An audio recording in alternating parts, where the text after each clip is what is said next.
నమస్తే అండి. ప్రీవియస్ వీడియోలో అమ్మ చెల్లి దగ్గరకు హైదరాబాద్ వెళ్ళిందని చెప్పాను కదండి. మరి అమ్మ ఇంట్లో లేదు కాబట్టి అమ్మ వాళ్ళ ఇంట్లో ఉదయం లేచిన దగ్గర నుండి రాత్రి పడుకునే వరకు ఇంటి పని వంట పని ఎలా చేసుకున్నానో, అలాగే అమ్మమ్మ అడవిలో దొరికే ఒక ఆకుకూరతో స్పెషల్ రెసిపీ ఒకటి తయారు చేసిందండి. మరి ఆ రెసిపీ ఏంటనేది కూడా ఈ వీడియోలో మీకు షేర్ చేస్తాను. అమ్మాళ్ళూరులో ఉదయం సాయంత్రం అంటే నాకు చాలా ఇష్టమండి. ప్రశాంతంగా పడుకోవచ్చు, ప్రశాంతంగా నిద్ర లేవచ్చు. ఎందుకంటే సౌండ్ పొల్యూషన్ కానీ ఎయిర్ పొల్యూషన్ కానీ అస్సలు ఉండదు కాబట్టి నిద్ర చాలా తొందరగా పట్టేస్తుంది. ఈ వేసవికాలం అంతా వాకిట్లో మంచాలు వేసుకొని బయట పడుకుంటాం. అప్పుడప్పుడు రాత్రి వేళలో చినుకులు పడుతూ ఉంటాయి. మళ్ళీ నిద్రలేచి మంచాలు ఇంట్లో వేసుకుంటాం. ఇలా మా చిన్నప్పుడు ఎక్కువగా జరిగేదండి. నిద్రమత్తులోంచి వర్షం వస్తే లేచిన సందర్భాలు ఒక స్వీట్ మెమొరీస్లా గుర్తుండిపోయాయి. ఓకేనండి, ఉదయం నిద్ర లేవగానే ఫ్రిడ్జ్లో పెట్టిన పాలు ఇడ్లీ పిండి తీసి బయట పెట్టాను.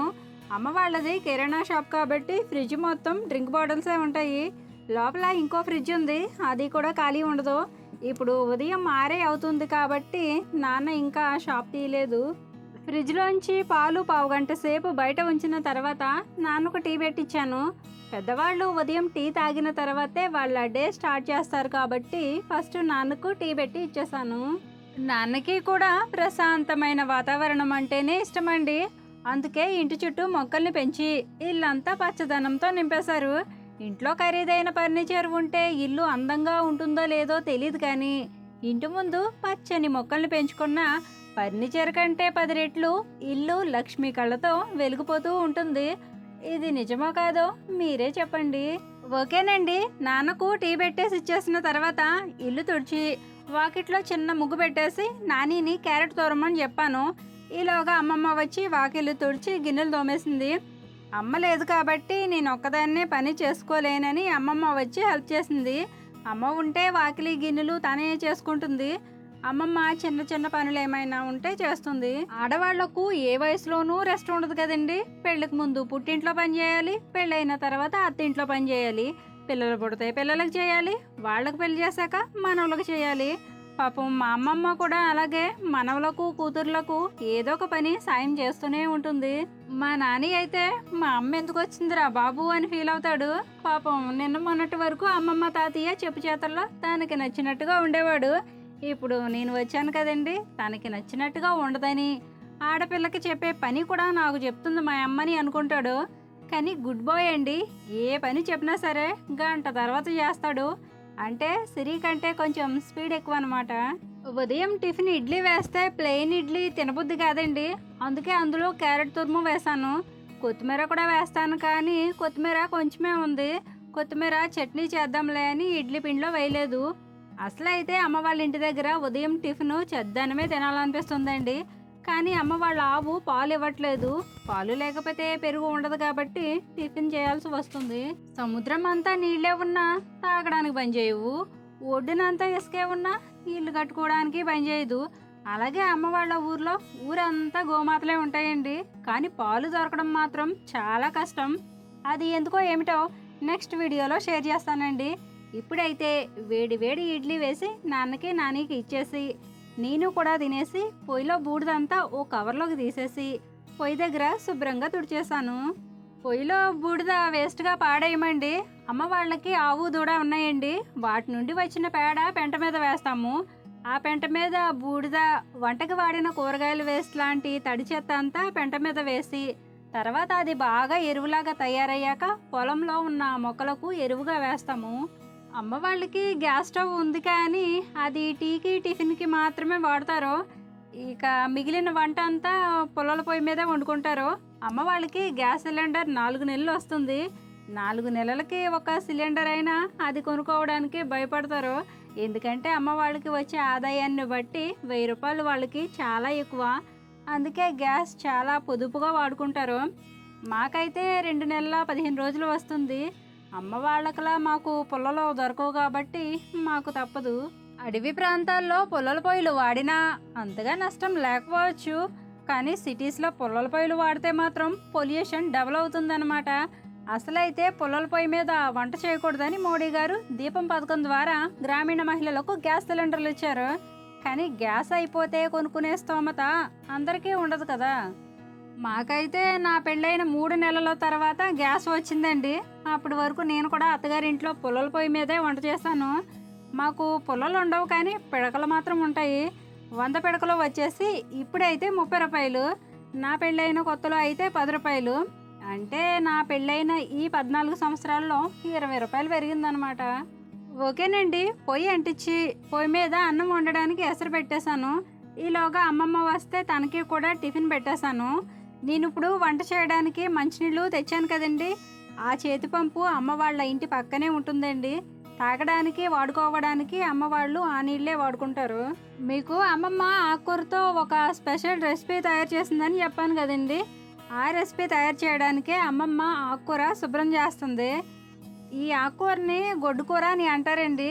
మీకు కొంచెం ఆశ్చర్యంగా ఉండొచ్చు, ఇదేంటి గోంగూర విన్నాం కానీ ఈ గొడ్డుకూర ఏంటని.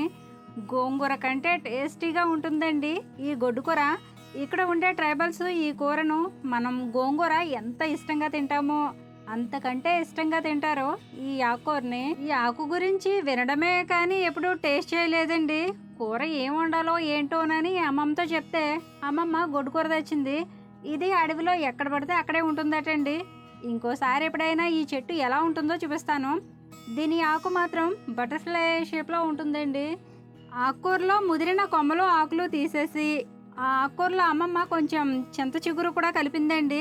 చింత చిగురు కలిపి వండుకుంటే ఇంకా టేస్ట్గా బాగుంటుందటండి. ఆ 2 ఆకుకూరలు శుభ్రంగా కడిగి నీళ్లు వేయకుండా చిన్న మంటపై ఆకుకూరలో ఉన్న వాటర్ మొత్తం దగ్గర పడే వరకు కొంచెం మెత్తగా ఆకుని ఉడకబెట్టుకోవాలటండి. ఈ ఆకుకూర టేస్ట్ ఇంకా డబుల్ అవ్వాలంటే ఎండు నత్తళ్ళు కానీ ఎండు రొయ్యలు కానీ ఎండు చేపలను కానీ ఫ్రై చేసుకొని వేసుకోవాలటండి. అవి వేసుకోవడం ఇష్టం లేని వాళ్ళు పల్లీలు వేయించుకొని గోంగూర పచ్చడి ఎలా చేసుకుంటామో అలాగే గొడ్డుకూరతో కూడా చేసుకోవచ్చట. ఉడకబెట్టుకున్న ఆకుకూరని మెత్తగా రోట్లో వేసి రుబ్బేసింది అమ్మమ్మ. ఇది ఆకుకూరే కాబట్టి హెల్త్ పరంగా చాలా బెనిఫిట్స్ ఉంటాయి. అమ్మమ్మ వంటల్లో పెద్ద చెఫ్ ఏం కాదండి. మీకు ఆల్రెడీ ఒకసారి చెప్పాను. అమ్మమ్మ చిన్నతనం నుండి ఇప్పటి వరకు అంతా ఈ కొండల మధ్య గడిపింది కాబట్టి కొన్ని రకాల వంటలు మాత్రమే చేయగలుగుతుంది. నేను ఇక్కడే ఉంటే కనుక అడవిలోకి వెళ్ళి ఏవో ఆకుకూరలు తెచ్చేసి వాటికి కొత్త కొత్త పేర్లన్నీ పెట్టేసి లేదంటే ఏవో ఒక దుంపలో కాయలో తెచ్చేసి విలేజ్ స్పెషల్ ఫుడ్ అని చెప్పి అమ్మమ్మతో కొత్త కొత్త వంటలన్నీ చేయించేది అనమాట. కానీ మీరు అదృష్టవంతులండి, అందుకే నేను అలా చేయలేకుండా అయిపోయింది. కొంపదీసి ఇది కూడా అలాగే చేస్తున్నాను అనుకున్నారు. మోసం చేసే అవకాశం ఉన్నా మోసం చేసే గుణం మాత్రం లేదండి. ఇక్కడ మా తింగరి అమ్మమ్మ ఏం చేసిందంటే ఆకుకూరతో పాటు పచ్చిమిర్చిని కూడా ఉడకబెట్టుకోవాలటండి. పచ్చిమిర్చిని ఉడకబెట్టడం మర్చిపోయింది. అందుకే మళ్ళీ పచ్చిమిర్చిని వేయించుకొని నూరిన పచ్చిమిర్చి పేస్ట్ని రుబ్బుకున్న ఆకుకూరలో కలిపేసింది. ఆకుకూర ఉడకబెట్టుకొని మెత్తగా రుబ్బుకున్న తర్వాత తాలింపు పెట్టుకోవాలి. ఈ తాలింపుకు కావలసిన పదార్థాలు ఎండుమిర్చి, వెల్లుల్లి రేఖలు, జీలకర్ర, కరివేపాకు, శుభ్రం చేసుకున్న ఎండు నత్తళ్ళు, కొన్ని ఉల్లిపాయ ముక్కలు. ఈ గొడ్డుకూర పచ్చడి చేయడానికి పొయ్యి మీద గిన్నె పెట్టుకొని కొంచెం నూనె వేసుకొని ఫస్ట్ ఎండు నత్తళ్ళను ఫ్రై చేసుకొని అవి ఫ్రై అయిన తర్వాత ఒక ప్లేట్లోకి తీసుకొని పక్కన పెట్టుకోవాలి. తర్వాత ఉల్లిపాయ ముక్కలు, వెల్లుల్లి రేఖలు లైట్గానే వేయించుకోవాలి. 2-3 నిమిషాలు వేయించుకుంటే సరిపోతుంది. అంతకంటే ఎక్కువ ఫ్రై చేస్తే పచ్చడి టేస్ట్ అంత బాగోదు. ఇవి లైట్గా వేయించుకుంటేనే టేస్ట్ బాగుంటుంది. తర్వాత జీలకర్ర, ఎండుమిర్చి, కరివేపాకు కూడా వేసి వేయించుకొని అవి వేగిన తర్వాత రుబ్బుకున్న ఆకుకూర, ప్లేట్లోకి తీసుకున్న ఎండు నత్తళ్ళు, సరిపడా ఉప్పు, చిటికెడు పసుపు వేసుకొని 2-3 నిమిషాలు చిన్న మంటపై వేయించుకొని దింపేస్తే గొడ్డుకూర చింతకూర పచ్చడి రెడీ అయిపోయినట్టే. మీలో ఎంతమందికి ఈ ఆకుకూర గురించి తెలుసో కామెంట్స్లో చెప్పండి. టేస్ట్ అయితే సూపర్గా ఉందండి. ఈ ఆకుకూర టేస్ట్ చేశాక ఇక్కడుండే ట్రైబల్స్ ఈ ఆకుకూరను ఎందుకు అంత ఇష్టంగా తింటారో అర్థమైంది. అమ్మమ్మ చేసిన గొడ్డుకూర చింతకూర పచ్చడితో నాన్నకి భోజనం పెట్టేశాను. నేను మాత్రం ఆ రోజు మా ఊర్లో మా ఇంటి పక్కనే చిన్న ఫంక్షన్ ఉంటే అక్కడకు భోజనానికి నేను పిన్ని కలిసి వెళ్ళాము. ఇక్కడ చూసారా, ఇంటి ముందున్న చిన్న ఖాళీ స్థలంలో పూల మొక్కలు, కాయగూరలు, పండ్ల మొక్కలు వేసుకున్నారు. ఇప్పుడు వేసవి కాలం కాబట్టి కూరగాయల మొక్కలు లేవు, లేకపోతే అవి కూడా ఉంటాయి. పైనాపిల్ మొక్కలు మాత్రం చాలా బాగా పెంచారు కదా.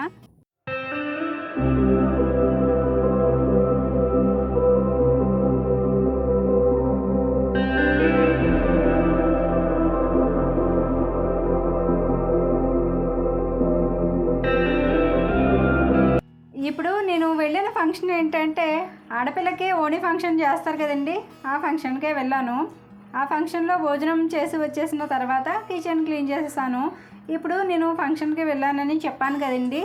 ఇక్కడుండే గిరిజనులు వాళ్ళ పద్ధతిలో ఆడపిల్లకి ఓణి ఫంక్షన్ ఎలా చేస్తారో మీకు నెక్స్ట్ వీడియోలో కానీ తర్వాత వీడియోలో కానీ షేర్ చేస్తాను. అమ్మకి నాన్నకి కూడా ఇల్లు నీట్గా ఉండాలండి. ఉండేది ఇద్దరే అయినా వాళ్ళకు అవసరమైనవన్నీ సౌకర్యంగా ఉండేలా ఉంచుకుంటారు. మేము వచ్చినా మాకు ఇబ్బంది లేకుండా అన్నీ అందుబాటులో ఉండేలా సెట్ చేస్తారు నాన్న.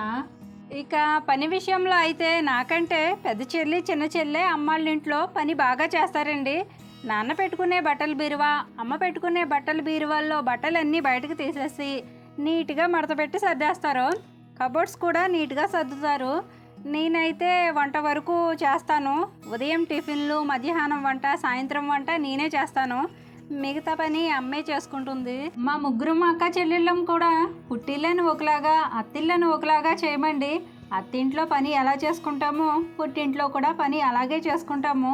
మా చిన్నప్పుడు మమ్మల్ని పెంచడానికి అమ్మా నాన్న ఎన్నో కష్టాలు పడ్డారు. కనీసం మేము వచ్చినప్పుడైనా మా పని మేము చేసుకొని వాళ్లకు కొంచెం రెస్ట్ ఇస్తాము. అమ్మా నాన్నల్ని చూసుకోవడం అంటే భారం అనుకుంటాం, కానీ రుణం తీర్చుకోవడం అని నేను అనుకుంటాను. నా వరకు నేనైతే నా పెళ్ళి కాకముందు కానీ పెళ్ళైన తర్వాత కానీ నాకు అది కావాలి, నాకు ఇది కావాలని చెప్పి అమ్మ వాళ్ళను నేనెప్పుడు ఇబ్బంది పెట్టలేదండి. నాకు 2 పిల్లలు పుట్టినా ఇప్పటికీ వాళ్లకు గ్రామ్ బంగారమైనా కొని పెట్టలేకపోయినా బంగారం పెట్టమని నేను ఏనాడు అడగలేదు. సంక్రాంతికి ఒక్కసారైనా పుట్టింటోళ్ళ చేత కొత్త బట్టలు కొనిపించుకుంటారు, కానీ ప్రతి పండక్కి నేనే అమ్మ నాన్నకి కొత్త బట్టలు కొని తెస్తాను. అమ్మ వాళ్ళ స్తోమతను బట్టి వాళ్ళు ఏది పెడితే అదే తీసుకుంటాను. పెట్టకపోయినా పెట్టలేదని బాధపడను. ఎందుకంటే అమ్మ వాళ్ళు నన్ను చూడలేకపోయినా అంతకంటే బంగారంలో చూసుకునే భర్తను ఆ భగవంతుడు నాకు తోడుగా ఇచ్చాడు. ఇంతకంటే అదృష్టం ఇంకేముంటుందండి. మా వారు మా అత్తయ్య కూడా నాకు పెట్టే లాంఛనాలు పెట్టలేకపోయినా పెట్టలేదని నన్ను ఎప్పుడూ బాధ పెట్టలేదు. మన తల్లిదండ్రులకు ఆస్తిపాస్తులు ఏమైనా ఉంటే ఖచ్చితంగా అవి మనకే ఇస్తారు. మనకు కాకపోతే మన పక్కింటి పిల్లలకైతే ఇవ్వరు కదా. వారి నుంచి మనం ఏదైనా కోరుకుంటే అవి పూర్తిగా వాళ్ళు అనుభవించిన తర్వాతే మనం తీసుకోవడంలో న్యాయం ఉంటుంది. కానీ మా అమ్మ నాన్న మాత్రం మా ముగ్గురు అక్క చెల్లెలకు పొలం పంచేసి ఇచ్చేశారు. వాళ్ళు ఇచ్చేసారని మేము తీసేసుకోలేదండి. మా అమ్మ నాన్న ఉన్నంత వరకు పొలంలో వచ్చే ఆదాయాన్ని వాళ్ళనే తీసుకోమని చెప్పాము. వాళ్ళకి ఎన్నో ఖర్చులు ఉంటాయి కదా. మేమైతే ఎవరం వాళ్ళకి డబ్బులు ఏమీ ఇవ్వమండి. అమ్మకి ఆరోగ్యం అసలు బాగోదండి. 1 నెల కూడా హాస్పిటల్లో చూపించుకోవడానికి 1000 రూపాయలు కూడా ఇవ్వలేము. వాళ్ళకు వచ్చే ఆదాయాన్ని వాళ్ళు ఖర్చు పెట్టుకుంటారు. ఒకవేళ ఇవ్వాలని ఉన్నా మాది ఇవ్వలేని పరిస్థితే. నేనెంతో పొదుపుగా సంసారం చేసుకొని ఇంట్లోకి అవసరమైన వస్తువులు ఇప్పుడిప్పుడే కొనుక్కోగలుగుతున్నాను. ఉంటే తింటాం, లేకపోతే ఉన్నదానితోనే సర్దుకుపోతాం తప్ప అమ్మ నాన్నని అయితే బాధ పెట్టలేము. నా పెళ్ళైన కొత్తలో నేను ఎన్నో కష్టాలు అనుభవించాను. కానీ ఆ టైంలో కూడా నేను పుట్టింటి మీద ఆధారపడలేదు. ఎందుకంటే ఆ టైంలో అమ్మ వాళ్ళ పరిస్థితి కూడా బాగాలేదు. పుట్టింట్లో మహారాణిలా బ్రతకలేదు, అత్తింట్లో అన్ని సౌకర్యాలతో ఆనందంగా గడపలేదు. కానీ ఎన్ని కష్టాల్లో ఉన్నా నేను ప్రశాంతంగా బ్రతకగలిగాను అంటే అది మా వారు మా అత్తయ్య దేవల్లేనండి. వాళ్ళ మంచితనం వల్లే నేను బురదలో అందమైన తామర పువ్వులా, చుట్టూ ముళ్ళున్న రోజా పువ్వులా జీవిస్తూ జీవితంలో ఎన్నో జీవిత పాఠాలు నేర్చుకున్నాను. అమ్మ నాన్నకి మేము ముగ్గురం ఆడపిల్లలమే అయినా ఎవరి సంసారం వాళ్ళు హ్యాపీగానే చేసుకుంటున్నామండి.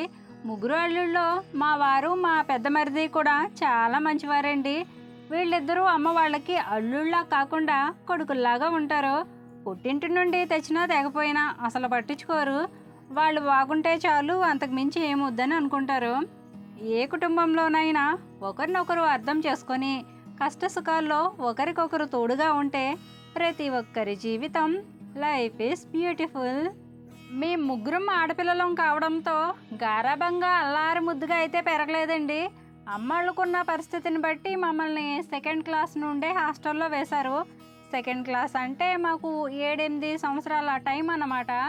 మా నాన్నకు అత్తింటి వైపు నుంచి కానీ పుట్టింటి వైపు నుంచి కానీ ఎలాంటి సపోర్ట్ లేక మమ్మల్ని తప్పక చిన్న వయసులోనే హాస్టల్లో వేయాల్సి వచ్చింది. ఆడే పాడే వయసులో మేము మా బట్టలు మేమే ఉతుక్కుంటూ మా పనులు మేమే చేసుకుంటూ ఇంటి నుంచి అమ్మ వాళ్ళు ఎప్పుడెప్పుడు వస్తారా అని హాస్టల్ కిటికీలోంచి ఎదురు చూస్తూ ఉండేవాళ్ళం. హాస్టల్లో తినడానికి స్నాక్స్ ఏమీ ఉండేవి కావు. పోనీ ఏమైనా కొనుక్కుందామంటే డబ్బులు ఉండేవి కావు. హాస్టల్లో పెట్టిన ఫుడ్డే తిని పంజరంలో చిలకల్లా మా చిన్నతనం అంతా గడిచిపోయింది. తర్వాత 16-17 సంవత్సరాలకే పెళ్ళిళ్ళు కూడా అయిపోయాయి. నేను ఎందుకు ఇలా ప్రతిసారి జీవితం గురించి చెప్తా ఉంటానంటే చాలామంది చిన్న చిన్న విషయాలకే టెన్షన్ పడిపోయి ఉన్నదానికోసం ఆలోచించకుండా లేని దానికోసం ఆలోచించి జీవితం స్థిమితం లేకుండా చేసేసుకుంటారు. అన్ని సౌకర్యాలు ఉండి ఏది కావాలంటే అది కొనుక్కునే స్తోమత ఉన్నవాళ్ళు కూడా సర్దుకుపోవడం ఎలాగో తెలియక ఇంట్లో వాళ్ళను బాధపెట్టి వాళ్ళు బాధపడి ఒకే ఇంట్లో తూర్పు పడమరగా బ్రతికితే మరి ఎలాంటి సౌకర్యాలు లేకపోయినా ఉన్న చిన్న ఇంట్లోనే అందరం కలిసి ఉండే మాలాంటి వాళ్ళం ఏమైపోవాలి? జీవితం అద్దం లాంటిదంటారు. నవ్వుతే నవ్వుతుంది, ఏడుస్తే ఏడుస్తుంది, పగిలిపోతే మాత్రం తిరిగి అతకదు. మన జీవితంలో కుటుంబ బాంధవ్యాలు కూడా అంతేనండి. ఓకేనండి, ఇక అమ్మ వాళ్ళ ఇంటికైతే నేనే నెలకి ఒక్కసారైనా వచ్చి వెళ్తూ ఉంటాను. ఎందుకంటే అమ్మ వాళ్ళ ఊర్లో మేము పొలం కొనుక్కున్నాం కాబట్టి ఇక్కడ వ్యవసాయం చేస్తున్నాం. అందుకని అప్పుడప్పుడు వచ్చి పొలం చూసుకొని పొలంలో చేయాల్సిన పనులు ఏమైనా ఉంటే చేసేసుకొని మళ్ళీ వెళ్ళిపోతూ ఉంటాం. మా పెద్ద చెల్లి దగ్గరలోనే ఉన్న తను సంవత్సరానికి 2-3 సార్ల కంటే ఎక్కువ రాదండి. చిన్న చెల్లి హైదరాబాద్లో ఉంటుంది కాబట్టి తను సంవత్సరానికి ఒకసారి వస్తుంది. నేను ఇదివరకు అయితే 3-4 నెలలకు ఒకసారి వచ్చేదాన్ని. ఇప్పుడు నెల రావాల్సి వస్తుంది. మా అమ్మ వాళ్ళ ఊరికి మా ఊరికి 70 కిలోమీటర్ల దూరం అయినా సరే ఇక్కడ పొలం ఎందుకు కొనుక్కున్నామంటే మీకు తెలుసు కదండి, నాకు నేచర్ అంటే చాలా ఇష్టమని. అలాగే వ్యవసాయం అంటే కూడా చాలా ఇష్టం. నేల తల్లి మీద ఉన్న మమకారంతో ఇక్కడ పొలం కొనుక్కున్నాము. దాని గురించి ఆల్రెడీ నా ఫార్మింగ్ వీడియోస్లో చెప్పాను. ఇక నా వీడియోస్లో మీకు ఏమైనా చెప్పాను అంటే అవి అందరూ బాగుండాలి, అందులో నేను ఉండాలి అనే ఉద్దేశంతో మాత్రమే చెప్తానండి. ఎవరిని బాధ పెట్టాలని కాదు, నేను మాత్రమే గొప్ప అని కాదు. కష్టాలు అందరికీ ఉంటాయి. అసలు కష్టాలు లేని మనిషే ఉండడు. 1000 కోట్లున్న కోటేశ్వరుడు కూడా ఒకప్పుడు ఎన్నో కష్టాలు పడిన తర్వాతే కోటేశ్వరుడు అవుతాడు. ఓకేనండి, అమ్మ హైదరాబాద్ వెళ్ళిన తర్వాత అమ్మాళ్ళ ఇంట్లో వంట వార్పు, తోముకోవడం, కడుక్కోవడం, ఉతుక్కోవడం, పేడలు తీసుకోవడం, ఆవులకు దాన పెట్టుకోవడం, కోళ్ళకు మేత వేసుకోవడం, అలా ఇంట్లో పనులన్నీ చేసుకున్నాను. సాయంత్రం అయ్యాక మళ్ళీ వంట కోసం ఈ పచ్చి జీడిపప్పును రెడీ చేశాను. ఈలోగా అమ్మమ్మ వచ్చి జీడిపప్పు తీయడం హెల్ప్ చేసింది. అమ్మమ్మ జీడిపప్పు తీస్తుంటే నేను కూరకి కావాల్సిన ఉల్లిపాయల్ని కట్ చేసుకున్నాను. నాన్న ఆ రోజు చికెన్ తెచ్చారండి. చికెను జీడిపప్పు వండాను. పచ్చి జీడిపప్పు చికెన్ కర్రీ ఎలా వండుతారో ఆల్రెడీ ఒక వీడియోలో చెప్పాను. ఇక అమ్మమ్మ నేను కూర కోసం పచ్చి జీడిపప్పు రెడీ చేసేసుకున్నాక సాయంత్రం స్నానాలు చేయడానికి పొయ్యి అంటించి స్నానానికి నీళ్లు పెట్టాను. తర్వాత ఇంట్లో పనులన్నీ చేసేసుకొని చికెన్ జీడిపప్పు కర్రీతో భోజనం చేసేసి చల్లని వెన్నెలలో ఆరుబయట మంచాలు వేసుకొని ఆకాశంలో చందమామను చూస్తూ ప్రశాంతంగా పడుకున్నాము. మరి ఈ వీడియోలో మా అమ్మమ్మ చేసిన గొడ్డుకూర చింతకూర పచ్చడి ఎలా ఉందో, అలాగే అమ్మాళ్ళ ఇంట్లో చేసిన నా పని విధానం మీకు ఎలా అనిపించిందో మీ అభిప్రాయాన్ని కామెంట్ చేసి మీకు ఈ వీడియో నచ్చితే తప్పకుండా లైక్ చేయండి. మరో మంచి వీడియోతో మళ్ళీ వస్తాను. ఉంటానండి. నమస్తే.